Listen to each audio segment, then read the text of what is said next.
Hello friends, family and other creatures of the sea, and welcome to a best of 3 between Bian in the top left and Trap here in the bottom right. A Protoss versus Terran at a very high Korean level.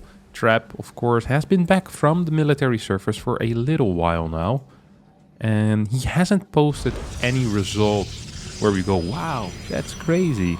But slowly but surely he's been improving. I think he's been getting slightly better results, but of course it is difficult. There's a very high level in StarCraft 2 right now, and trying to climb back up to that, even if you were there before, is not easy at all. Gonna have a depot coming out of Beyond that standard. We have a very fast scout out of Trap, and that is interesting. This is something we saw SOS do quite a bit, someone like Hero. Oh, it's not gonna be a scout. That means it's going to be a proxy second gate. We also saw someone like SOS or Hero do this quite a bit. It's an interesting location that he puts it in though. Look at that. This is straight in the Reaper path. If the Reaper takes this jump spot, it's going to be straight in the Reaper path. The Reaper's going to move through the middle, maybe jump up here again, and then go into this location. Now, if the Reaper gets rallied downstairs, I don't think it's going to be straight in the Reaper path, but we see here, look at this. This is such a weird spot for a proxy gate to be in. A very odd spot, especially given the fact that Beyond loves going for Reaper First openers. And yeah, there we go. This is a Reaper First with a single cast. So despite this being a very early scout of what is about to happen, it doesn't necessarily mean that Beyond is going to have a very easy time holding it as well. It's going to be easier given the fact that he's going to scout it, but it's not going to be super easy. It's not going to be a free win. He throws down the CC out of position. This is something that a lot of high-level Terrans have started doing recently. A lot of low-level Terrans were actually doing that already. They said, hey, I don't want to delay my command center any further. I want to get it ASAP. Why am I going to be in like a little weird chasing game with a probe on the perfect location? If I can build it 10 seconds faster, one spot to the right, and I can just fly it over, which is quicker. It means that I'm not going to be supply blocked anymore, and it doesn't really cost me any mining, or hardly any mining. Stalker's now coming out. Probe actually tricking that Probe tricking that Reaper into following it rather than going for the gateway. So that was a huge play here out of Trap. Zala did get spotted, so we're going to see Reaper. It was Reaper into Reactor. Instant cancel on the low ground CC. It's going to be a high ground CC right now. Reaper's going to make its way across the map. There's no battery here. Stalker coming out. Oh, this could be really bad. Reaper's not going to commit to it though. Reaper is not going to commit. Ideally, you want to commit here because there's no battery. You want to force something out there. He's going for a triple CC still. Says, hey, I see your proxy 1 gate, no nexus or late nexus, and I'm going to race you here by adding another CC into the mix. Oh, it's going to instantly lose the Reaper as well. Very poor control out of Beyond so far, who's losing a lot of stuff to both the Zealot and the Stalkers. Is going to get a surround here on Stalker plus a depth, but has lost 8 SCVs already. One Stalker is still out. GG gets called and Trap wins game number 1 after Beyond spots the proxy gate a little bit too late. Map 2 is going to be played here on Alcyone, and we see a quick probe scout coming out around the base. This is one of these things where I think you're projecting your fears a little bit. You know, you win game number 1 with a proxy gate. You're thinking to yourself, is there something similar that my opponent can do? And of course there is, because Terran has infinite options. And one of those is definitely a proxy barracks, right underneath your natural. That is completely allowed. You could also build it here. Didn't scout for that. You have a full wall coming in, or at least a full Reaper wall as a start. Let's see what the plans are going to be in this game. We have a Marine first opener, so already a bit of a difference here coming out of Beyond. And of course also a different opener coming out of Trap because there's no proxy gate.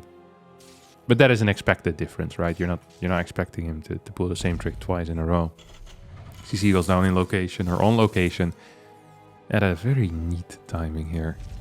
Factory comes down as well. Before the second depot, before the reactor. These are kind of the signs that we look for, the symptoms of a annoying Terran build. At least annoying to deal with. And boy, Beyond is showing a lot of the symptoms here.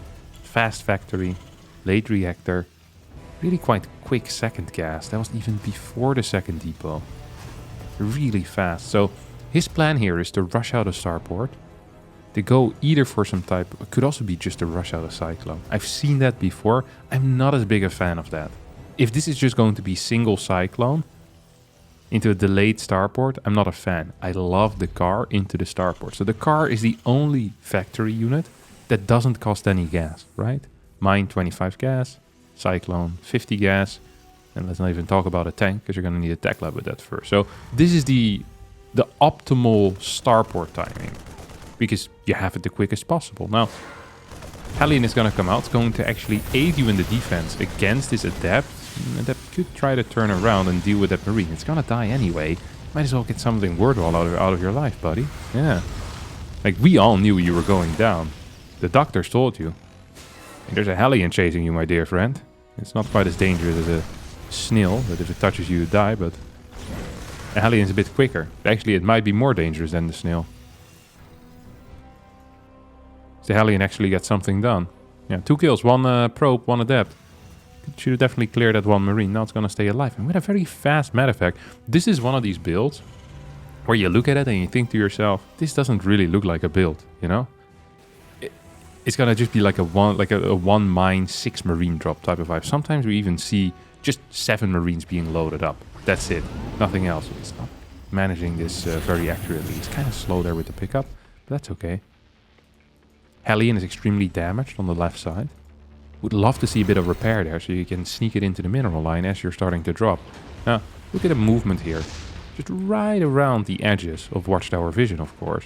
Does not want his opponent to be aware of what's going on, and Trap actually seems to be blissfully unaware of what's going on. Oh, it's gonna get the scout here in the last possible second, though. Will need to run into his own main base, where Blink isn't done yet. There's no pylon nearby for cheeky warpins. 3 Stalkers are now gonna make their way to their own mineral line. This is going to cost Trap at least 3-4 workers. I can't imagine this taking out less than 3. It's actually only gonna get 2 so far. You get a full pull away. Has he lost any Marines? 1 Marine, 1 mine have gone down. And this would have been a prime opportunity for that Hellion, right? The one I was talking about earlier. You really want to heal it up because of that. So you can send it in with this type of move. Because there's really not that many units out as you start moving out. Now we're going to have a Raven coming in here as well. We have a 3rd barracks on the way. This was a really quick 2nd barracks. So we might do like a stim tank timing with just stim. No combat shield, no nothing. Just stim. Going to have a reactor here as well. I think this is going to be the 2nd tank already too. You see a relatively low Marine count.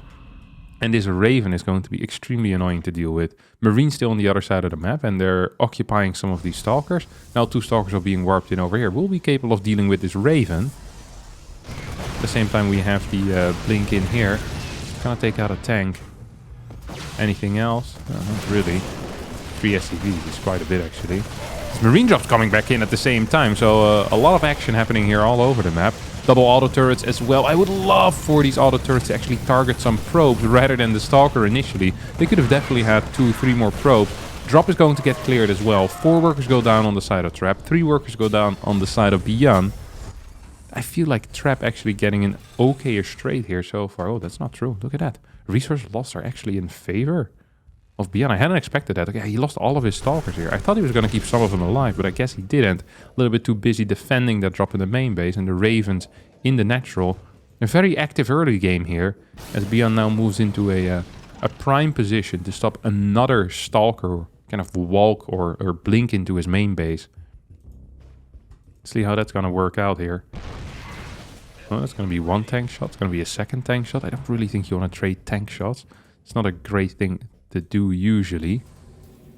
2 more barracks on the way after the 3rd CC as well. A bit of a supply drop. Trap has very, very low supply. 72 only. He's only on 3 gateways. What? He's only on 3 gateways. Oh, his eco is really sucky. It's just hot garbage right now. If this drop gets in and gets any amount of damage, I'm having a difficult time seeing how Trap is going to get back into it. At the same time, if you look at that. His movement is really impressive. He finds it, but he was already in position. Like, if you see it and then you're not in position, you can't make that blink. That was a wild maneuver. Holy crap.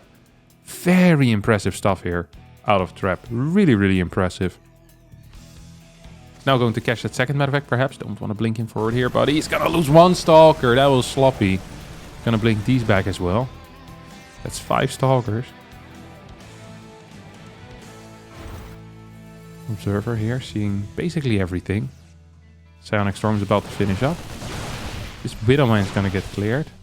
Good control here out of Trap,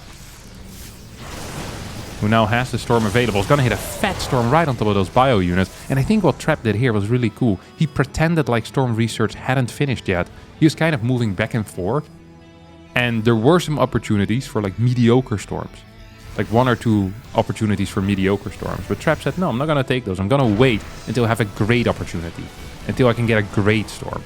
And he did get that, and he got a great Storm, because a lot of that army is damaged right now. These medevacs are healing overtime.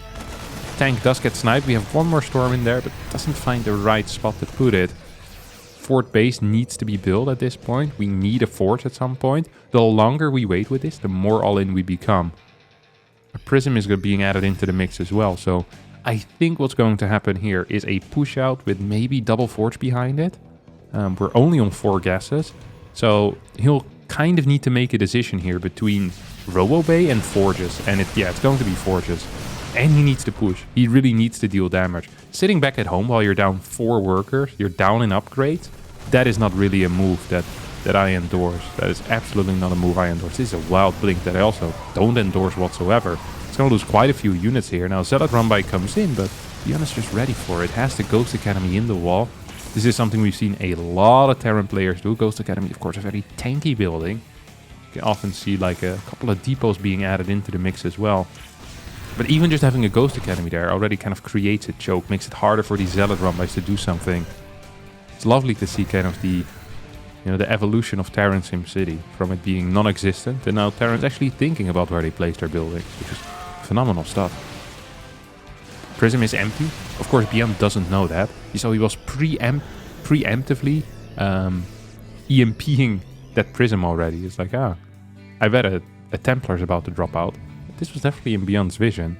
Yeah, he's sending the 2 Vikings there. It's like, I just saw you fly, buddy. It's not a good look. This Prism is going to fall. Very nice control on these Vikings. Solid gliding motion. The double mines here on top of the ramp are going to cause quite a surprise once the Zealot Runby tries to run in once more. Fort base is up and running here.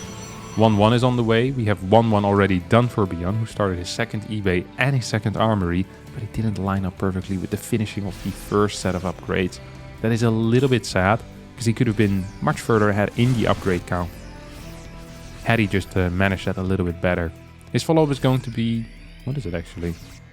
We have 1 starport still only. We have no extra barracks. Okay, we're gonna go for Atrax. So usually you either see like a faster 2nd starport, or you're seeing that Atrax type of style. As Trap actually manages to maneuver by clearing these rocks. A huge surprise here to Beyond, who is just going to lose this base, I think. Recall is available, but this army is a little bit too big to recall. This is a very awkward angle. So you get the CC, but lose your army. Not sure how worth that is, my dear friend.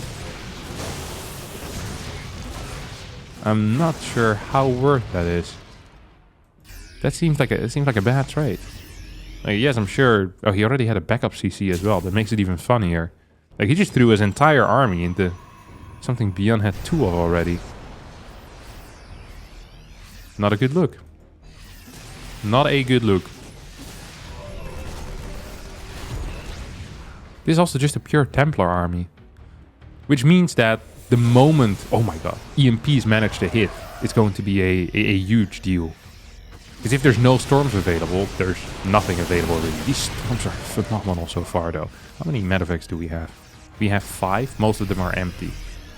This is something you have to be so careful about as a Terran player, making sure that your medevacs aren't always empty.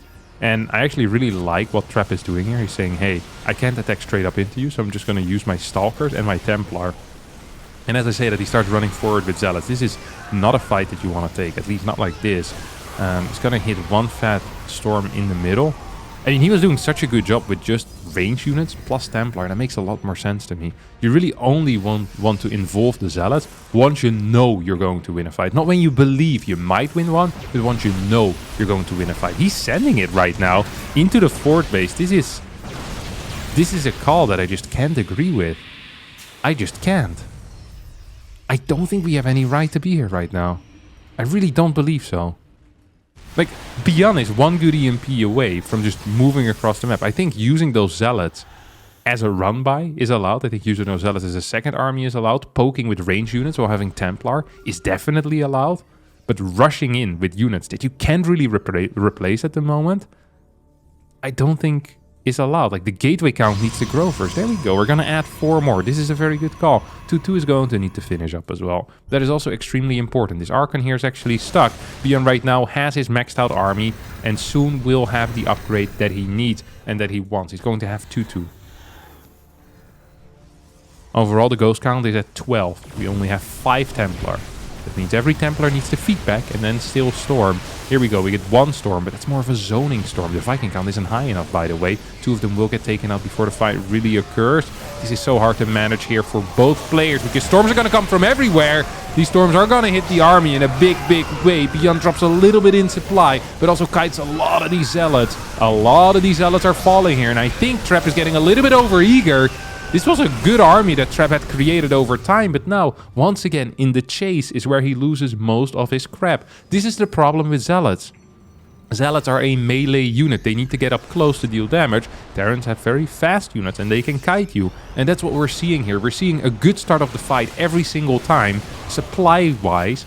But then the moment the Zealots come in, it just starts going absolutely awful here for Trap. Now it's going to move in with a full range army, but I don't think this army is really big enough. The EMPs are there, the Storms aren't, and the Viking count is big enough. He can now land those Vikings to aid in clearing this Immortal Stalker army. Medevacs are plentiful, which means that these units are going to have a hard time dying. It is 2-2 upgrades to 2-2. There's really no advantages for Trap. Yes, he's killed 11 workers, which is nice. But Beyond still has more workers than his opponent. Beyond still is up in supply. And the only bad thing here for Beyond is the low number of ghosts that he has in his armies at this moment. But his medevac count is phenomenal. That means that a Colossus transition is now going to be impossible.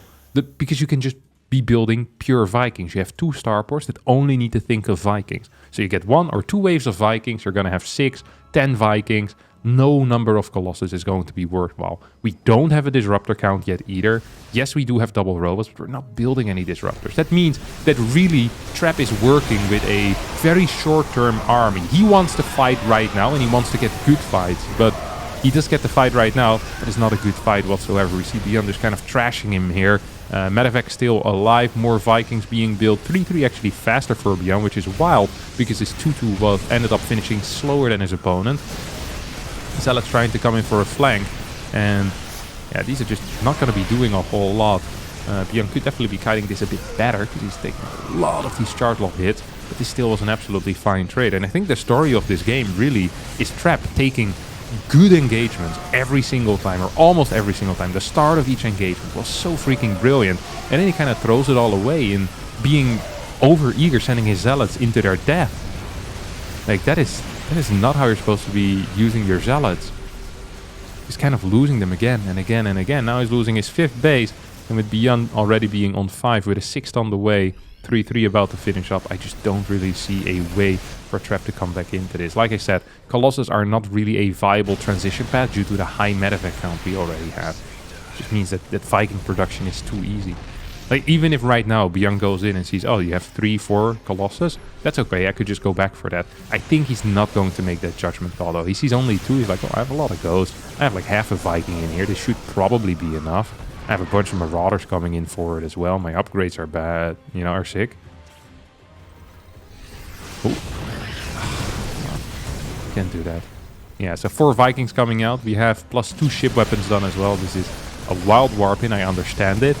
But wild nonetheless. Trap is very aggressive. Like, he knows he has a very temporary advantage with these Colossus, in which there are no Vikings. He's gonna try to stabilize a bit, but once these 4 come out, I mean, it's gonna be curtains. It's gonna be curtains. I just can't imagine a way for Trap to hold this. I just can't. Ghost count is phenomenal. I think even without the Vikings, honestly, this is going to be a very difficult fight. We're going to see a lot of chasing here with those Zealots. And these Zealots, they just don't get any hits in. Colossus need to move in forward. Now the Marauders come in. Oh, EMP's blanketing that entire army. Colossus still alive. The control on these 2 is actually really good, but they're not getting the kills. GG is going to get called as Beyond wins game number 2 and ties up this series. Game number 3 on Ghost River. So we see a double gas opener. We've seen 3 different openers out of Beyond. And I think this is one of the reasons why he is kind of tricky to play against. Because he is just fairly unpredictable. Oh, no way. Jesus, that's cool. That's the first time I see this type of Reaper movement, actually. So he was... Oh my god, that was so cool. That's gonna net him a kill. And a free scout. Maybe even a second kill. He can... Oh, I'm not sure if I would have liked him to give up this Reaper. This was such a sick move. He just patrols over here until he sees the Shade in. Shades have very low vision. He kind of moves around it, goes in. And as a Protoss player, I think this is the standard plan. Like, you want to wait until you see a Reaper. If you don't see a Reaper, you shade out. And Beyond realized that. It's like, hey, I have a counter timing. It's going to make it really difficult for TOS players to get a scout in against him now. Because they know that he can do that. And you're just going to lose a worker and give your Terran opponent a free scout every single time. That is not common. Usually what happens is that in order for Terran to get information, they need to pay a price for that. And that price is a Reaper. So that's a 50-50 price. That's a pretty big premium for a... You know, for just a little bit of info. Here he gets it for free. Actually, he takes something with it as well. Like, that is crazy. This is like scamming like a timeshare employee. It's like, good lord. You've actually managed to do it, you mad lad. What is this? This is the second time in this series where his pickup is really freaking sloppy. Look how slow this pickup was. The entire point of a double gas build is to go across the map as quickly as possible with a mine drop or with whatever attack you have, but he's managed to execute it so slowly. He's not actually going to be hitting that fast. Like, he went a little bit over here, forgot a mine, and went down here. It's like, oh, right, still got to go across the map. It's going to hit at 415. So he paid a price for high speed, and then he didn't actually go with high speed. That is not cool. That is not cool at all. Gonna get some kills and keep it alive, though. That is pretty cool. Blink wasn't done. It's never gonna be done at this time. It's simply not possible. Well, 430 theoretically is possible, but not with the opener that Trap went for. So you get a... Basically, the way that it works is that Terran, they need to pick a base. They can either go for the main or they can go for the natural. If the TOS gambles correctly where the Terran is coming, they're not going to be forced to pull away their workers. Here the TOS gambled incorrectly, and thus TOS had to pull away the workers, gonna lose 2 workers to the mines. Then you have a second fly in. Usually that shouldn't get anything done, except a little bit of mining time lost. And that's indeed what we're seeing here. A little bit of mining time lost, med effect plus mine going down. You can also keep it here for a longer period of time. Of course, the earlier you hit with a mine drop, the more damage it tends to deal. Even if you kill less workers. Like, if you kill 2 more workers right now, that's a much bigger deal on an eco of 44 rather than killing 6 workers or 5 workers. You know, when the Protoss is already fully saturated, maybe even a bit oversaturated. They're not going to be losing as much mining time on that. It's only going to be a very small percentage. Ooh, I love the ignoring here of the auto turret. He says, hey, take 2 of my probes. I don't give a crap. You can have them, but I do want your Raven in return. So Trap here is making some nice investments into the future, saying, I'm going to lose these probes, but in the future, you're not going to bother me again. And he probably could have kept those workers alive had he focused on that, but he decided to get the kill, and I love that. It's also going to allow him to move across the map with the Stalkers, which is really not a given. That is not a free move that you can pull if there's a Raven over here. There's a mine drop still hanging in there, right? Good luck doing that. Once again, the thing that is striking to me is the lack of gateways and the complete lack of units that Trap has at this moment. Like, his supply is extremely low. His worker count is actually extremely low. Yes, he's lost 6, but it still shouldn't be like this. At least not in my opinion. He's just looking for stuff. Like, he knows he needs a big win. I don't think he's gonna get that big win. And if he doesn't, he's in serious trouble. He actually is. Gonna get a Robo Bay down. I want a Fort Gas with this too. If we're building a Robo Bay, I really want a Fort Gas before my Fort Base. Because I'm not gonna be capable of affording a next attack upgrade or an armor upgrade, thermal lens as well as a Colossus. I mean, he's already cut on observer counts, right? He only has a single observer. I still think a Fort Gas is necessary. I guess he lost 1 observer earlier, so... Oh, he lost 2 observers. Good lord. Ah, that's frustrating. That's actually very frustrating. That is extremely frustrating. Trap is doing an okay job here so far. Takes out 2 Marines, forces a bit of a stim. So some energy is being removed. These rocks are still up. Beyond doesn't believe he can move in there. I think Beyond maybe could have. But it's hard to say at times. There's no fort base behind this yet. TOS ideally wants to be up a base at all times. So far that's definitely the case. This third is fairly late. Lots and lots of units in production here for our Terran player. Colossus now coming out. Thermal lens coming out. Is he going to be capable of affording? And not a +2 attack. So it's going to have to be an armor upgrade. Or he's going to need to wait a little bit here. He also can't build any more gas units. It's just going to be Zealot, Zealot, Zealot, Zealot, Zealot. And we've seen last game what happens if you go Zealot, Zealot, Zealot, Zealot. And the Terran army goes above 140, 150 supply. Zealots just don't skill so well.